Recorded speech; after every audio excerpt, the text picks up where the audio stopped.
When 9-year-old Rachel Turner locked eyes with a leather-vested stranger across the crowded Atlanta airport terminal and whispered, "That's not my family," while being gripped by the wrist and dragged toward a boarding gate by her non-custodial father, she was making her final desperate attempt to be believed after 2 days of captivity, where every silent cry for help had been ignored, dismissed, or punished.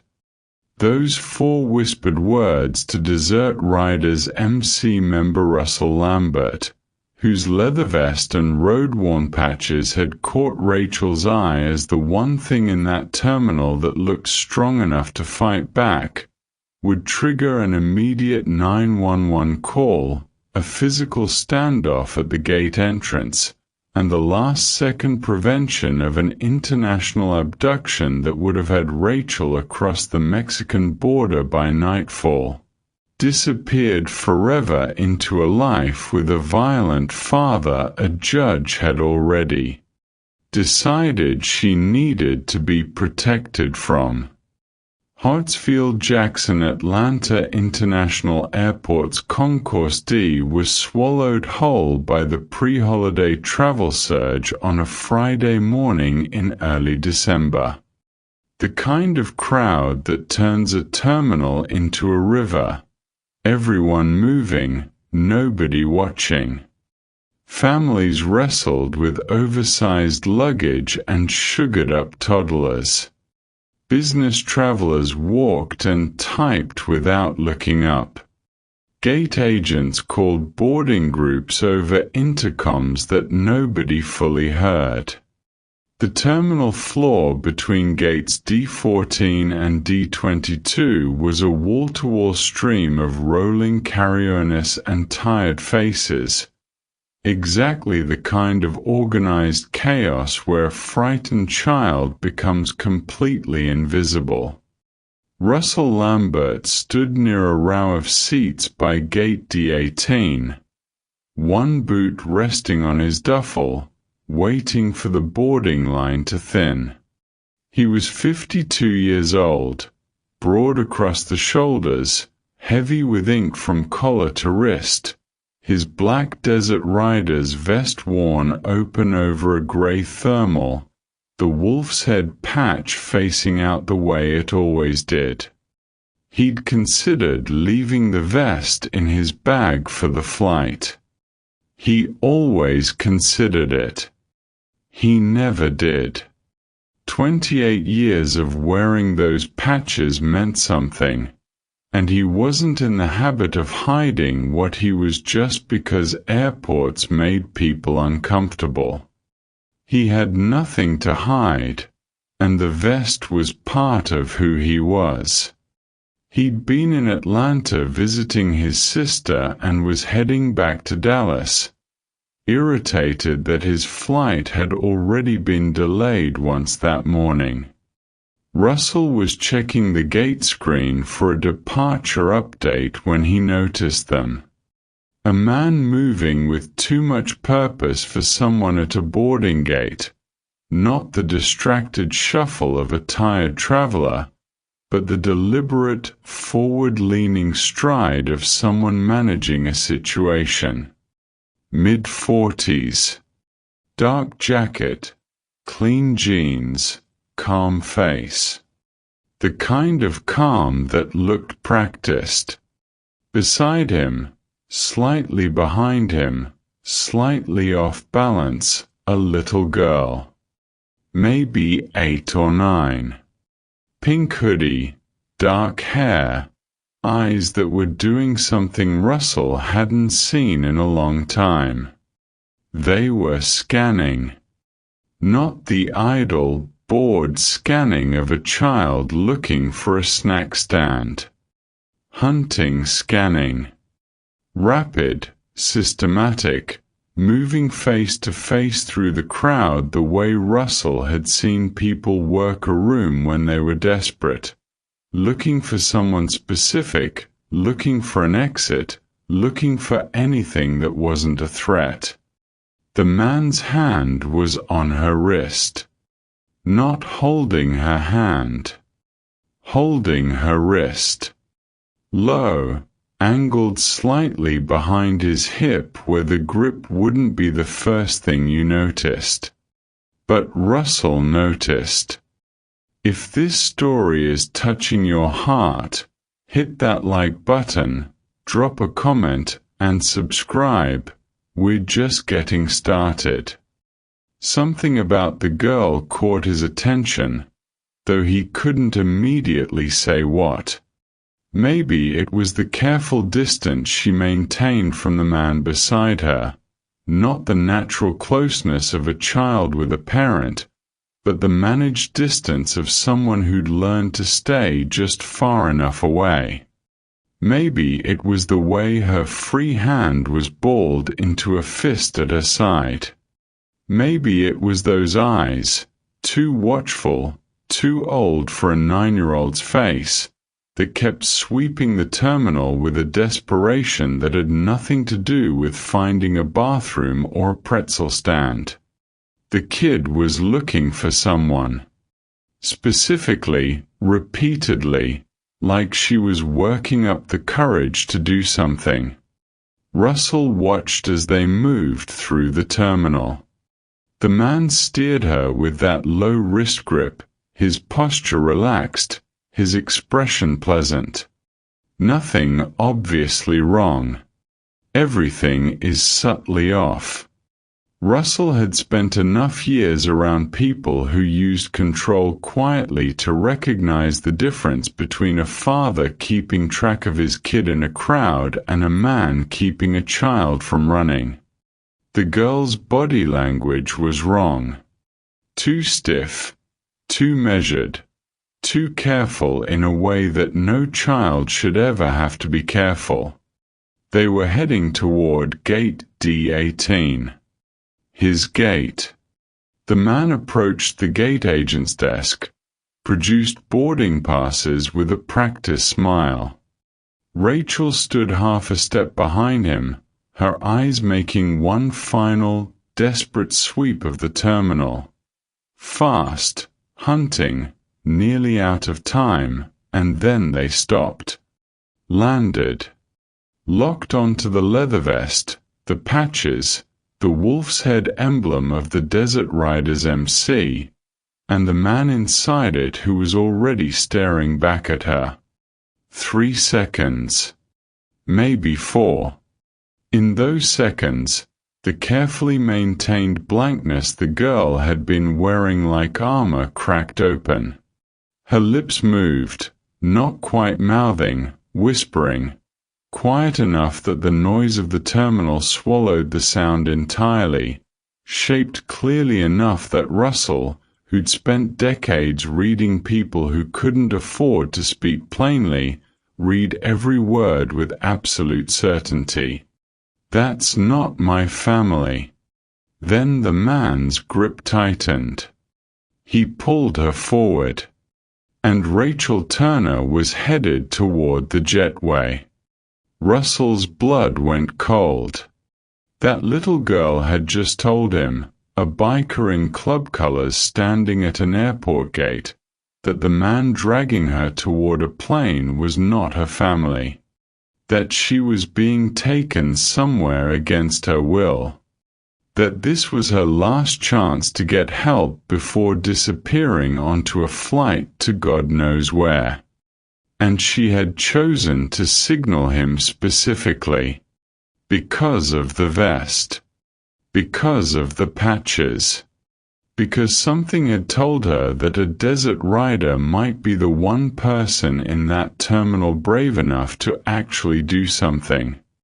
Russell made a decision in under 3 seconds.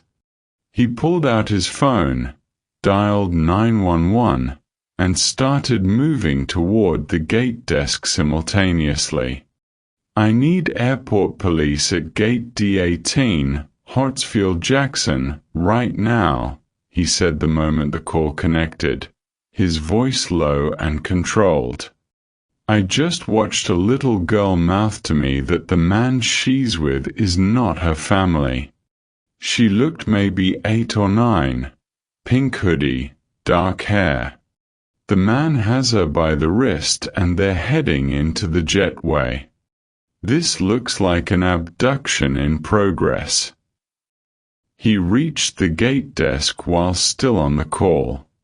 The agent, a young man in his 20s named Derek, whose eyes flicked immediately to Russell's vest and patches before refocusing on his face, started to speak.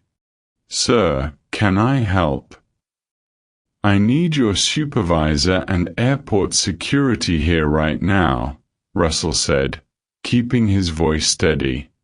"There is a child on that jetway who just signaled me that she is not with her family. I'm on with 911. Don't let that gate close." To his credit, Derek didn't waste time. He picked up his radio. "Supervisor to gate D18 immediately. Security needed. Code yellow." He looked at Russell. "What did she look like?"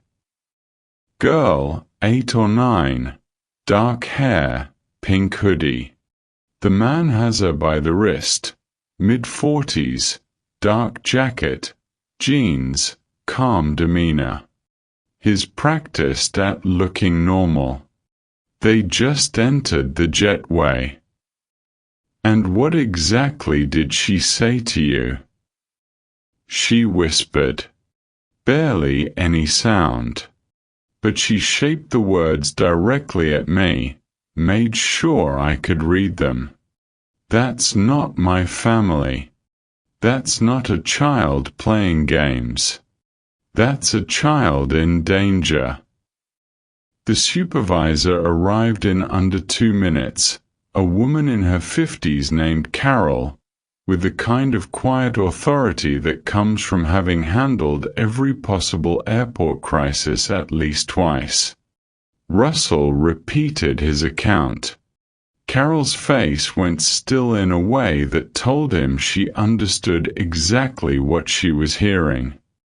"We're stopping that boarding," she said to Derek. "Close the jetway. Nobody else goes through." She turned to Russell. "Sir, stay right here." Airport police arrived within 3 minutes, followed by 2 TSA officers.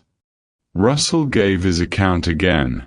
The girl's body language, the possessive wrist grip, the desperate scanning eyes, the whispered message delivered directly to his vest and patches. One of the officers, a woman named Reyes with sharp, experienced eyes, nodded without hesitation. "We treat every report like this seriously," she said. "Even if it turns out to be nothing, we check first. We're going down that jetway." "Flight still partially boarded," Carol confirmed. "Good. Keep it that way until we clear this." Reyes and her partner headed down the jetway. Russell stood at the gate, adrenaline burning through him, his phone still in his hand. He second-guessed himself for exactly 30 seconds. What if he was wrong? What if this was a perfectly normal family and he'd just triggered a major security response over a child being dramatic? Then he remembered her eyes. The way they'd hunted through that terminal. The way they'd found him specifically, found the vest, the patches, and held on like a lifeline. The way her lips had moved with deliberate, unmistakable clarity. No. That child was in trouble. 12 minutes passed. The gate area grew restless. Boarding had stopped with no explanation. Passengers checked their watches, murmured complaints, pulled out phones. The air in the terminal had changed. That particular tension of something happening that nobody had been told about yet. Then the officers came back up the jetway. With them, Joseph Weber, in handcuffs, his practiced calm finally gone, replaced by something tight and furious. Beside him, a second officer. And behind them both, a victim advocate, a woman named Simone, carrying Rachel Turner, who had her arms locked around the woman's neck and her face buried in her shoulder, her small body shaking with the kind of sobs that come from a place beyond words. Officer Reyes approached Russell directly. Her expression was composed, but her eyes said everything. "Mr. Lambert," she said quietly, "you just stopped a parental abduction in progress. The girl's name is Rachel Turner, 9 years old, reported missing 2 days ago from a custody exchange in Birmingham. The man is Joseph Weber, her non-custodial father, lost custody following abuse allegations and a protective order violation. He was taking her to Cancun. We found the connecting ticket in his jacket." Russell felt the ground shift slightly under his boots. 2 days. This child had been missing for 2 days. And if he'd looked back down at his phone, if that plane had pushed back from the gate, Rachel would have been in Mexico before anyone knew which direction she'd gone. "She tried to signal other people," Reyes continued. "She told us. A woman at a rest stop bathroom. A man at a gas station. Nobody acted." She paused.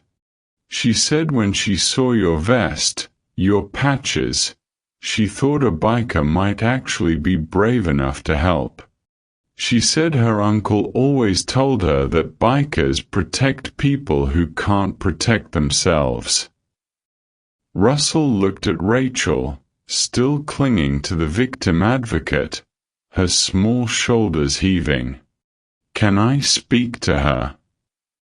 Reyes considered for a moment, then nodded. "She asked about you. The man who heard her." Russell approached slowly. Simone had settled into a row of seats away from the gate chaos, Rachel curled against her side. The girl's face was tear-streaked, her eyes swollen, her pink hoodie twisted from hours of tension. When she saw Russell coming, those same eyes, the hunting, desperate eyes he'd seen across the terminal, filled with something entirely different. Relief so complete it looked like collapse. "You heard me," she whispered. Russell crouched down to her level. "I heard you, Rachel. I'm glad I did. I tried to tell other people." Her voice was small, exhausted. "The lady in the bathroom. The man at the gas station. Nobody believed me. But when I saw your vest," she touched the edge of her own sleeve, tracing the shape of a patch she couldn't see from where she sat. "My Uncle Tommy used to ride. He always said bikers look out for kids. That they're not scared to stand up when something's wrong." She looked up at Russell with the direct, clear gaze of a child who had run completely out of pretending. "So I thought maybe you would be." "Your uncle was right," Russell said. "That's exactly what these patches mean." "I was so scared," Rachel said, her voice breaking. "He said if I told anyone, if I made a scene, he'd make sure I never saw my mom again. I tried to be good." I tried not to cause trouble. But when I saw you, she stopped, pressed her lips together, steadied herself with a determination that had no business existing in a 9-year-old's face. I thought I had to try one more time. You did the right thing, Russell told her. Every single time you tried, even when nobody listened, that was brave. And this time, someone listened. You did that. You saved yourself. Rachel started crying again, and Simone held her while the sobs worked through her. Russell stood, his own jaw tight, his eyes stinging in a way he wasn't going to examine too closely in a public terminal. An FBI agent arrived within the hour, Special Agent Donna Cruz, who handled interstate child abduction cases with the efficient precision of someone who'd learned exactly how bad these situations could go. She took Russell's statement in full, then walked him through what came next. Rachel's mother has been notified. She's driving from Birmingham now, should arrive within 2 hours. Cruz paused, looking at Russell steadily. Mr. Lambert, I've worked child abduction cases for 12 years. Once a child crosses state lines onto an international flight, recovery rates drop dramatically. You stopped this at the absolute last possible moment. That plane was 7 minutes from pushback. 7 minutes. Russell thought about his phone. About how close he'd come to just looking back down at the gate screen, deciding it wasn't his business, telling himself the girl was probably just having a tantrum. She tried to get help twice before this, he said. 2 days. Why didn't anyone act? Cruz's expression didn't change, but something behind it did. Because getting involved is uncomfortable. Because people second-guess what they see. Because they don't want to be wrong, don't want to cause a scene, don't want it to be their problem. She looked at him directly. You're the exception, Mr. Lambert. Most people talk themselves out of trusting what they see. You didn't.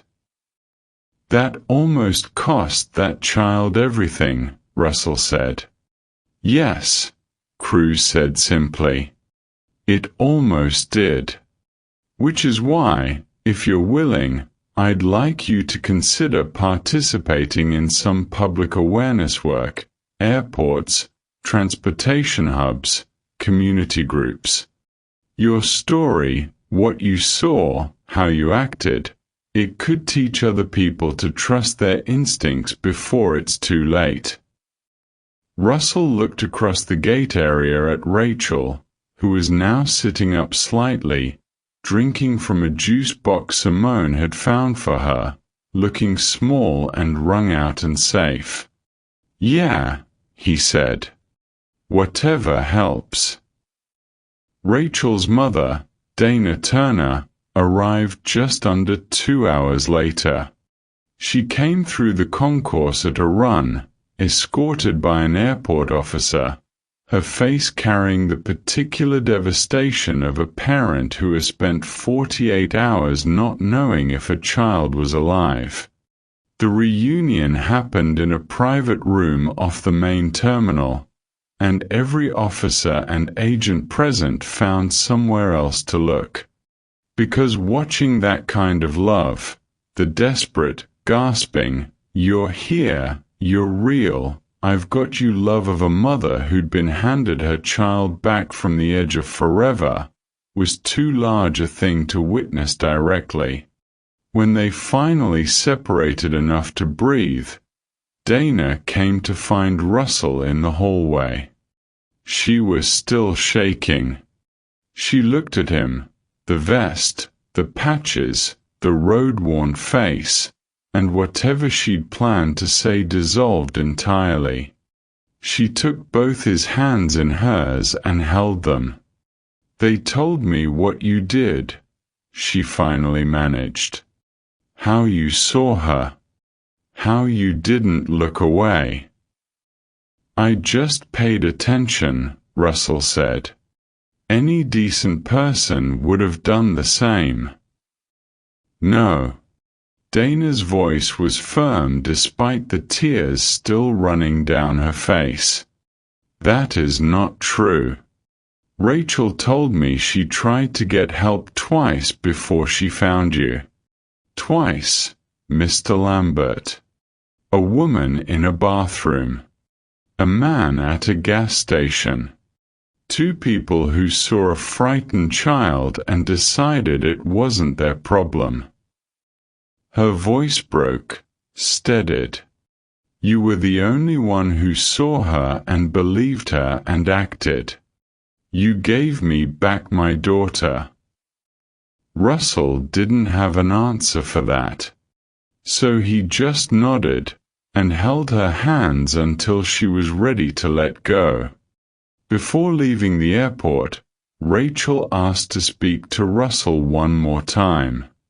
She came to him with Dana's hand in hers, standing straighter than she had all morning, something in her face that hadn't been there before, fragile but present. Like a person beginning to remember what solid ground felt like. "Mr. Lambert," she said, "I want to say thank you. For hearing me. For not looking away like everybody else did." Her voice got steadier as she went. "I learned something these 2 days. I learned that most people don't want to see when something's wrong, because it's easier not to. But I also learned that there are still some people who do see. Who cares? Who will help even when it's hard." She paused, collecting herself. "When I grow up, I want to be like that. I want to be someone who pays attention. Someone who helps when they see someone asking for help. Someone who doesn't look away." Russell felt his throat close. "You're already that person, Rachel. You never stopped asking for help, even when people ignored you. You never gave up. That's the kind of courage most adults never find." Rachel looked up at him, and for the first time since he'd spotted her across the terminal, she almost smiled. Small, careful, real. "Thank you for being the person who finally listened." In the months that followed, Russell stayed in contact with Dana and Rachel. The girl was in therapy, processing the weight of what she'd survived, not just the 2 days of captivity, but the years of her father's abuse that had preceded them, the long fear that had taught her to be invisible. She was healing slowly, the way real healing works, not in a straight line, not all at once, but steadily, one day building on the last. Russell participated in FBI awareness videos about recognizing signs of child abduction in public spaces. He spoke at transportation security conferences, at community events, at a school assembly 2 towns over, where he stood at a podium in his leather vest and patches and told a room full of parents and teachers what a child in danger actually looks like. Not dramatic, not obvious, but careful. Hypervigilant. Eyes that scan instead of rest. The Desert Riders MC partnered with the National Center for Missing and Exploited Children to develop community education materials. Russell was always direct about the same core point in every talk he gave. That little girl signaled me because she saw my vest and my patches. Her uncle had told her bikers to protect people, and she trusted that. And she was right to trust it. He'd pause there, let it sit. But here's what I need you to understand. You don't need a leather vest to be that person. You don't need patches or a club or 28 years of riding. You just need to pay attention. You just need to be willing to act. Another pause. Rachel tried to get help from 4 different people before she found me. Any one of them could have saved her if they'd simply trusted what they saw. Don't wait for someone in a vest to step up. Be the person who steps up yourself. 1 year after the airport, Rachel and Dana attended a Desert Riders charity event. Rachel had grown taller, moved differently, still sometimes too watchful, still sometimes that careful stillness that probably wouldn't fully leave her for years, but lighter. More herself. Russell introduced her to the club, told them what she'd survived and what she'd done, how she'd never stopped trying even when the world kept looking away. At the end of the day, the club presented Rachel with something they'd made for her, a small leather vest, child-sized, with a custom patch they designed together. An eye, open and steady, with 2 words beneath it. I see you. This is to remind you, Russell told her, that you were seen when you needed it most. That there are people watching. People who care. People who will help if you ask. You are never as alone as it feels. Rachel put the vest on and stood up straight in it like it was armor. Like it was a promise. 2 years later, at 11, she stood in front of her entire school and told them what had happened to her. The abduction, the 2 days of terror, the 3 failed attempts to get help, the 4th attempt that worked. She talked about what it meant to ask for help and be ignored.